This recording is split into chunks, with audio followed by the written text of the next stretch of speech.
बिस्मिल्लाहिर्रहमानिर्रहीम।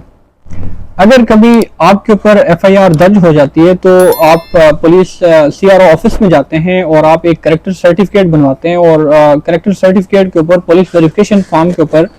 आपका जो एफआईआर है उसका रिकॉर्ड शो हो रहा है। आप जब कभी किसी जॉब के लिए अप्लाई करते हैं, आप वर्क वीजा के लिए, विजिट वीजा के लिए अप्लाई करते हैं तो आपको ऐसी हर्डल फेस करना पड़ती है और आपका जो क्रिमिनल रिकॉर्ड है उसके अंदर शो हो रहा होता है। तो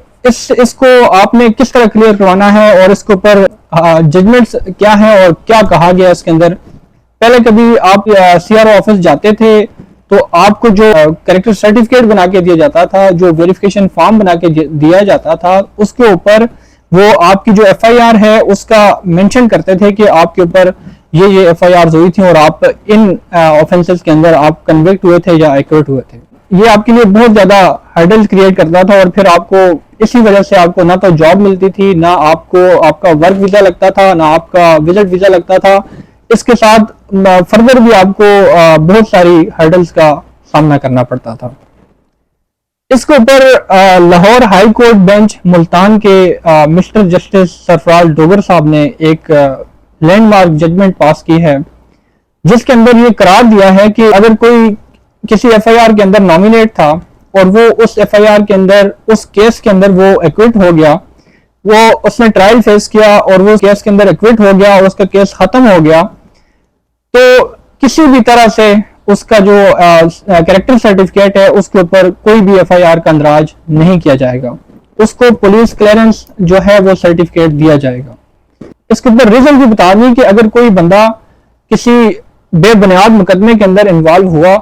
और उसने उसको फेस किया और वो एक्विट हो गया, गोया कि वो ऐसा ही है, उसके ऊपर कोई भी ना तो केस था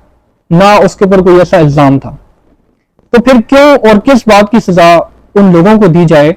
जिनका आप सीआर ऑफिस में कोई आता है और उसका जो कैरेक्टर सर्टिफिकेट है उसके ऊपर आप उसको लिख दें कि इसके ऊपर फलां एफआईआर थी, इस केस के अंदर वो चालान हुआ। तो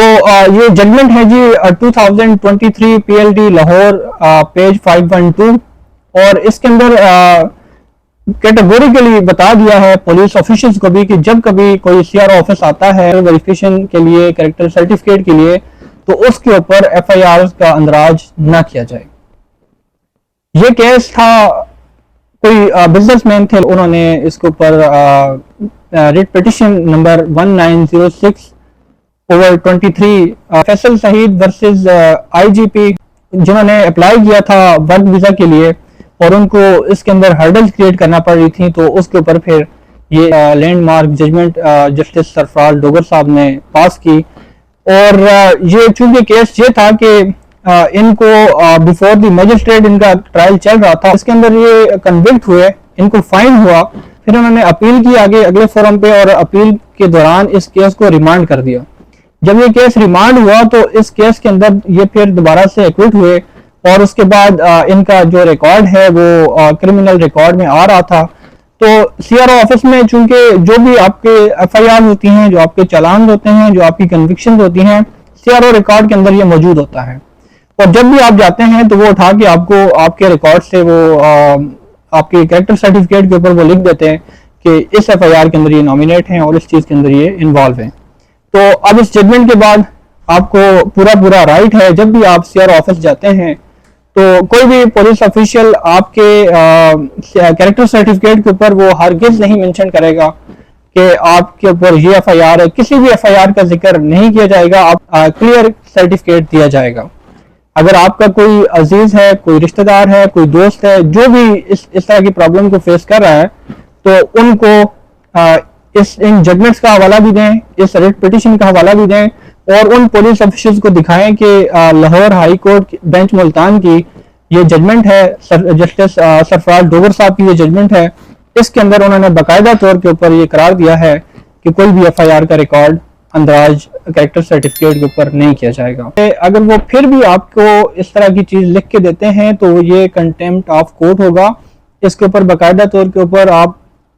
ऐसे पुलिस वालों के अगेंस्ट कार्रवाई कर सकते हैं। बहुत शुक्रिया।